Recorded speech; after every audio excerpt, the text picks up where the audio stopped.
fight as a single, impenetrable unit. That is the source of our strength.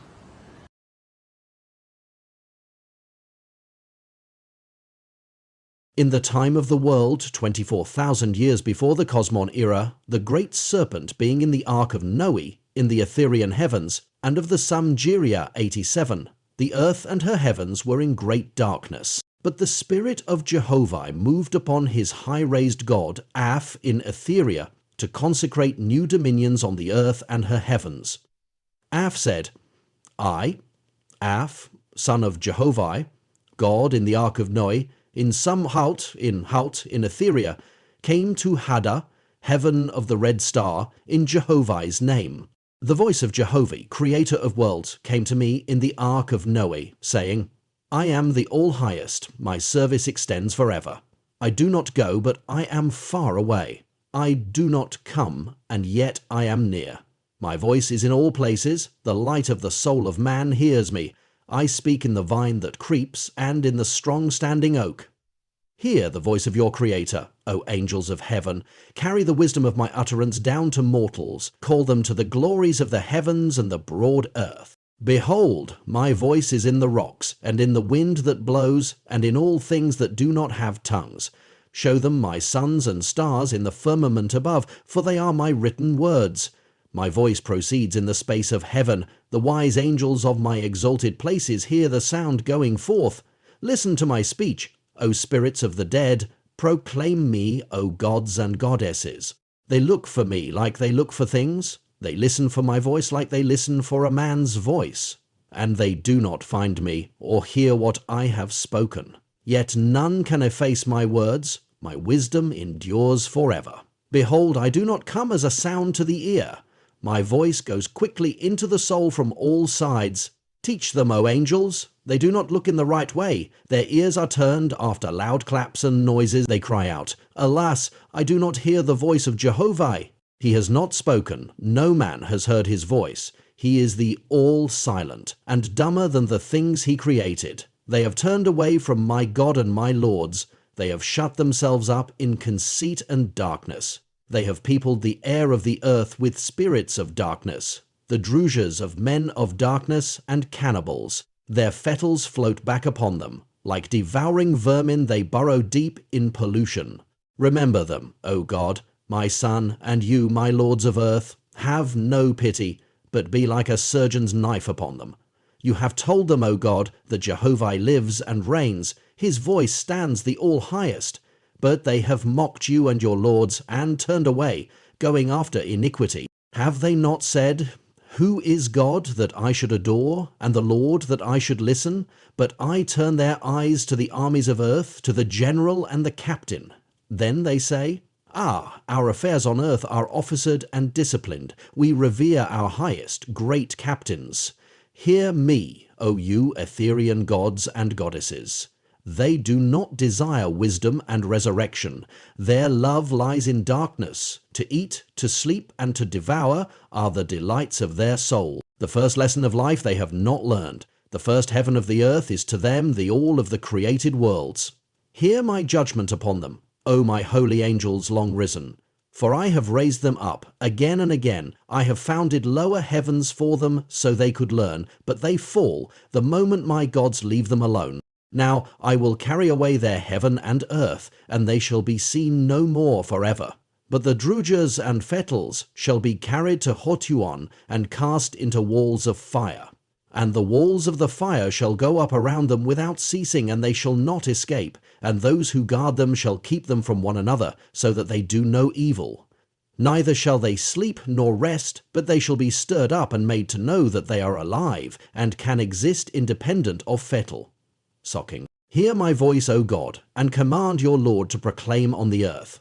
Have I not made an example before mortals? See the carrion, 272, that rots in the field. Is it not the feast of the hyena, wolf and buzzard? Do worms not come to life in it, and in turn devour the carcass that brought them forth? 10/1.2 What more is the earth, Pan, to these spirits of evil and darkness? What more is their first heaven than a place of perpetual devouring? Have they not made it a place of everlasting destruction? The heavenly kingdoms founded by gods and lords have become pest houses for druzes and fettles. There is no place left for founding the upright and virtuous in heart. Do I not know that first of all things man shall be taught to know my power, and after that my wisdom? Shall men of earth say that the Creator was angry and so sent the land beneath the ocean? He does not have wisdom to comprehend that in this day I cast out hell and destruction. The druge is his love, and as vampires they feed on each other to the ruin of both. But I know what is for their own good, and my decree has gone forth. When his voice called the legions in high heaven, myriads of shapely stars moved in from every side, even from below and above the earth. And these were ships of fire coursing the firmament, in which rode the gods and goddesses, called by Jehovah to the labour of earth and Haddah. Closing in on every side they came, nearer and more compact and brighter, with sparkling pillars of fire, and down-swaying curtains of light, till all the space surrounding the earth was hedged in with this army of Jehovah's Etherean ships of fire. Again I heard the Father's voice, saying, Behold, I sent my son Neph to the red star with wisdom and power.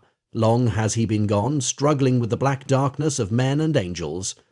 As a valiant soldier rushes into the heaviest part of battle and forgets himself in desperate contest, but does not cease to struggle on against all odds, even so for 3,000 years, my god Neph has hoped to save the whole limbs of the earth, the continents.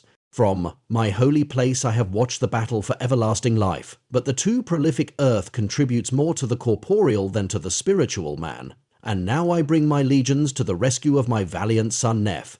Send word to him, O Eph, my son. Proclaim to him and his lords and to his Etherians my just decrees. Quickly now the ships of fire formed in line, extending from my place down to Haddah, where Neph and his lords of the earth rested. And, in the line of the Etherian ships, the plateaus of rank were stationed. And the hosts of gods and goddesses took their places, according to the rank of wisdom, power, and love manifested in the Etherian departments from which they came, with the 2 Orion chiefs at either extremity. And I divided the line into sections, each with 250 ships, and there were 1,000 sections, and every ship was contracted 10,000-fold, which was the force required to break the crust of the earth and sink a continent. For every 10 sections I appointed 100 marshals and 1 god, and for every 10 gods 1 chief in emuts, 288 according to their rank in the heavens from which they came, so I appointed them. These then are the chiefs in emuts, namely Aga, Hogi, Fisti-Humatayivi, Hiata, Gonleps, Neo, Siki, Listiakka, Tusika, and Phaeatis, all high-raised Etherian sons and daughters of the Great Spirit. So Phaeatis outranked all other gods and goddesses, even true God, and was special guest of honour to Aph, chief over all the rest. And the star that was Phaeatis' Etherian ship was stationed near the earth, so that she could better oversee the deliverance of the spirits that were to be freed by the submersion of the land of Huaga. And of these spirits there were more than 24,400,000,000, of whom more than 3 billion were fettles, familiars, and spirits in chaos. Jehovah said, Aph, my son, put a wall of pillars of fire around the land of Pan. Plant them close together, like a hedge. For the false gods of Haddah, when perceiving their habitation going down into the water, will endeavour to escape to Asia and Africa and other countries. But you shall not let even one escape. And you shall also send a sufficient number of Etherians down to the earth, to Waga, so that each and every mortal, whether man, woman, or child, shall have 5 to attend them. And those who go to mortals shall take sufficient birth blankets with them. For, at the time of destruction, when the mortals go down in death, your servants shall receive the liberated spirits on the birth blankets and carry them to the atmospherian column of ascent. And here your hosts shall receive them and provide them with food and clothes, as is required for new spirits.